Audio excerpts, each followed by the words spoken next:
केवल रावण वध ही नहीं बल्कि इन कारणों से भी मनाया जाता है दशहरा। बुराई पर अच्छाई की जीत का पर्व है दशहरे का त्योहार। दशहरे पर रावण के अंत की कहानी तो आप सबने सुनी ही होगी, लेकिन आज हम आपको दशहरे से जुड़ी कुछ दिलचस्प कहानियां बताने जा रहे हैं, जिनसे कई लोग शायद अब तक अनजान होंगे। कुछ ऐसी कथाएं जिनकी वजह से दशहरे के त्योहार को और भी ज्यादा खास मनाया जाता है। तो आइए शुरू करते हैं। सबसे पहले जब भगवान राम ने किया था रावण का वध। वाल्मीकि रामायण के अनुसार भगवान राम ने अश्विन मास के शुक्ल पक्ष की प्रतिपदा तिथि से नवमी तिथि तक माँ दुर्गा की उपासना की थी। इसके बाद दशमी तिथि को उन्होंने रावण का वध किया था। इसी कारण हर साल विजयदशमी के पर्व को धूमधाम के साथ मनाया जाता है। दूसरी कथा के अनुसार विजयदशमी के दिन ही पांडवों ने कौरवों पर विजय हासिल की थी। जुए में अपना पूरा राजपाट हार जाने के बाद पांडवों को 12 साल का वनवास और 1 साल का अज्ञातवास दे दिया गया था। कहा जाता है कि अज्ञातवास में अपनी पहचान छिपाने के लिए पांडवों ने शमी के पेड़ की जड़ों में अपने शस्त्र छिपा दिए थे और भेष बदलकर राजा विराट के पास पहुंच गए थे। उसी दौरान कौरवों ने राजा विराट के राज्य पर हमला कर दिया और इसी बीच पांडवों ने अपने शस्त्र फिर से निकाल लिए। विजयदशमी के दिन ही पांडवों ने कौरवों पर विजय हासिल की थी। पांडव कौरवों पर विजय पाने के पीछे शमी की महत्वपूर्ण भूमिका मानते हैं। यही वजह है कि दशहरे के दिन शमी की पूजा भी की जाती है। तीसरी कथा अनुसार माँ दुर्गा ने किया था महिषासुर का अंत। एक ऐसा भी दौर था जब महिषासुर और उसके साथियों ने मिलकर पूरी दुनिया में उत्पात मचा दिया था, जिससे देवी देवता परेशान होने लगे थे और मानवों के अस्तित्व पर भी संकट गहराने लगा था। ऐसे में महिषासुर का विनाश करने के लिए सभी देवताओं ने अपनी शक्तियों को मिलाकर माँ दुर्गा का सृजन किया।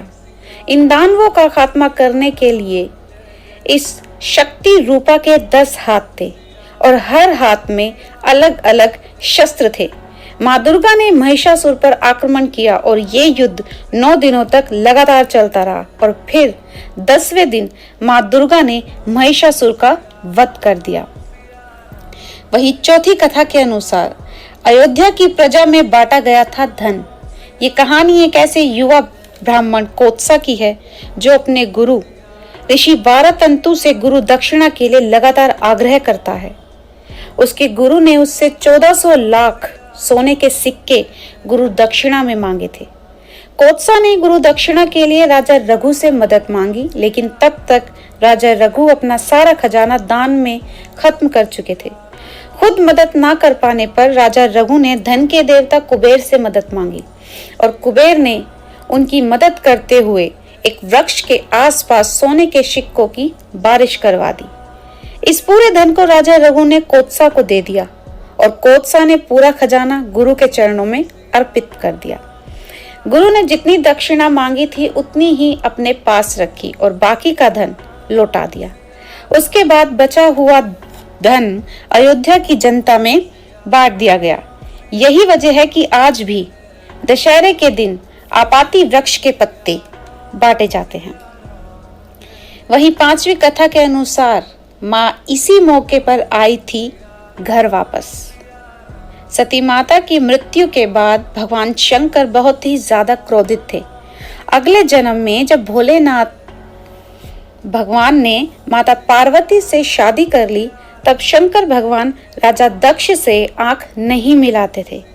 उस वक्त भगवान विष्णु ने भोलेनाथ से आग्रह किया कि वो दक्ष को माफ कर दे।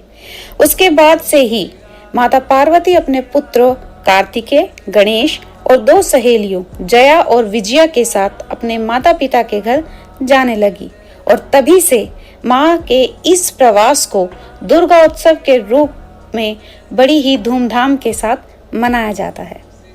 आज की आपको हमारी ये कहानियाँ कैसी लगी हमें कमेंट बॉक्स में ज़रूर बताइएगा और अगर इन कहानियों में हमसे कोई भूल या कोई गलती हुई हो तो कृपया करके उसके लिए आप हमें क्षमा कीजिएगा।